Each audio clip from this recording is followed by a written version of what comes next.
welcome to This Explainer. Today, we're diving straight into the first part of Robert Louis Stevenson's absolute classic, Treasure Island. We're going to unpack exactly how a quiet little coastal English inn turns into a literal ticking clock of danger, and how a young boy gets swept up in one of the most famously treacherous voyages in literary history. 15 men on the dead man's chest, yo-ho-ho, and a bottle of rum. You know the tune, right? This iconic, honestly chilling sea song gets belted out in a raspy voice by the mysterious Billy Bones at the Admiral Benbow Inn. And man, it instantly drags young Jim Hawkins and us right along with him into a ruthless, gritty world of pirates where violence and greed dictate the rules. All right, Section 1, The Mysterious Old Sea Dog. So Billy Bones shows up and immediately establishes this incredibly tense vibe. Imagine this heavy, nut-brown guy with a nasty saber cut across his cheek just taking over the local inn. He terrifies the locals with these violent stories of hangings, walking the plank, and wild deeds on the Spanish Main. But here's the crazy part. He is absolutely terrified himself. He actually pays young Jim a silver fourpenny every single month to do one very specific job, to keep his weather eye open for a seafaring man with one leg. The dread of this one-legged man, it just hangs over the whole place.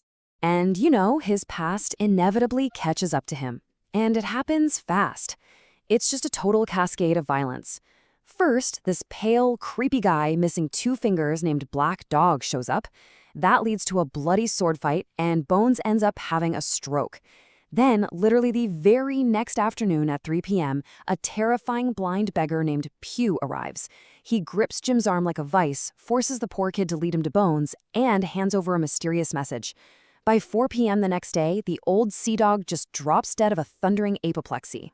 So what did the blind beggar hand him? The black spot. It's a pirate's ultimate death sentence.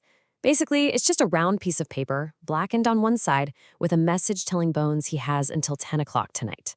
This physical marker of doom is the catalyst. It forces Jim and his mom into immediate, desperate action to get what they're rightfully owed before those pirates come back to absolutely tear the inn apart.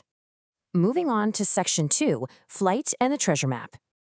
Okay, so with Bones dead and blind Pew closing in with a gang of ruthless thugs, the whole story shifts gears. We go from a local survival tale to a grand deductive quest. Jim and his mom bravely unlock Bones' sea chest in the pitch black, and looking inside, it's basically a pirate's life distilled right into a box. Jim's mom is so incredibly principled here, she insists on taking only the exact coins owed for Bones' lodging, digging through doubloons and guineas, but time is ticking. They literally hear the tap-tap-tapping of the blind man's stick on the frozen road outside. Jim grabs an intriguing little oilskin pocket to square their account, and they bolt into the foggy night right as the pirates smash the door down. And guess what? Inside that oilskin packet is the key to the whole shebang. Jim takes it straight to the local authorities, Dr. Livesey and Squire Trelawney. They cut the stitches, unfold it, and boom, it's a beautifully detailed map. It shows an island shaped kind of like a fat dragon, complete with latitudes, longitudes, and soundings. But the most important details?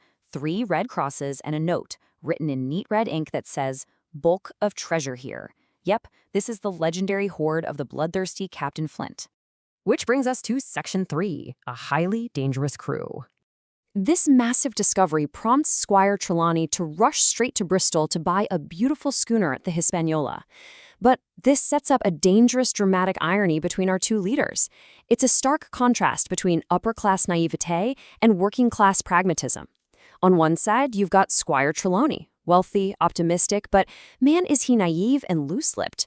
He has literally blabbed the secret of the treasure to half of Bristol. On the other side is Captain Smollett, the guy hired to sail the ship. Smollett is suspicious, realistic, and deeply unhappy. He demands strict safety protocols, insisting all honest men, arms, and powder be moved to the back of the ship. Trelawney thinks Smollett is being cowardly, while Smollett is sitting there thinking Trelawney is walking them straight into a trap. Well, spoiler alert, Smollett is absolutely right. Because despite his warnings, Trelawney has completely unwittingly hired a crew full of gentlemen of fortune. Now, that's just a polite euphemism for something very impolite: pirates. Trelawney actually outsourced the hiring to his new, super helpful sea cook, a charismatic guy with one leg named Long John Silver. Yeah, the exact same one-legged man Billy Bones was terrified of.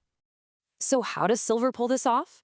He masterfully spins this incredibly complex web of trust to mask his true identity.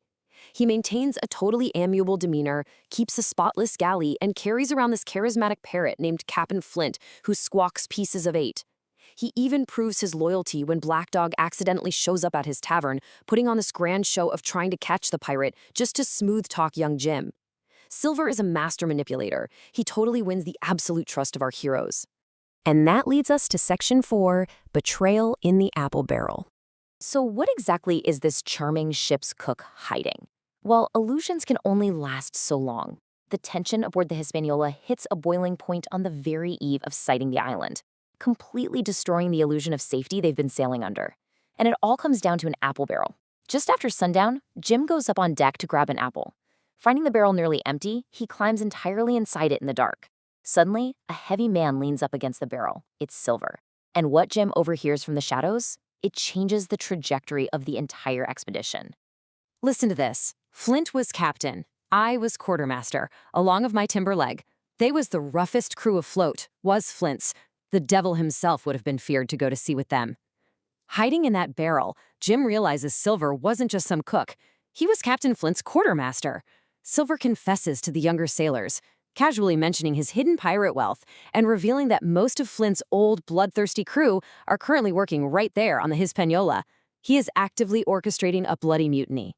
And Silver's strategy here is what creates this absolutely terrifying ticking clock for us. The other pirates are impatient. They just want to slaughter the honest men right now and take over. But Silver is calculating. He intends to wait. He knows Trelawney and the doctor have the map, and he knows Smollett is the only one who can navigate them safely home. So his terrifying plan is to let the honest men find the treasure, load it on the ship, and navigate them halfway home into the trade winds before launching the mutiny and slitting their throats in the night. So, the trap is officially sprung. The pirates are heavily armed on board, merely waiting for the perfect moment. Jim knows the truth, but the island has just been sighted. Which leaves us with this final provocative thought to take away from this explainer. Trapped on a wooden ship with Flint's deadliest pirates, how can a young boy, a doctor, a squire, and a captain possibly outwit the brilliant and ruthless Long John Silver? What would you do? Thanks for joining me on this explainer, and hey, keep your weather eye open.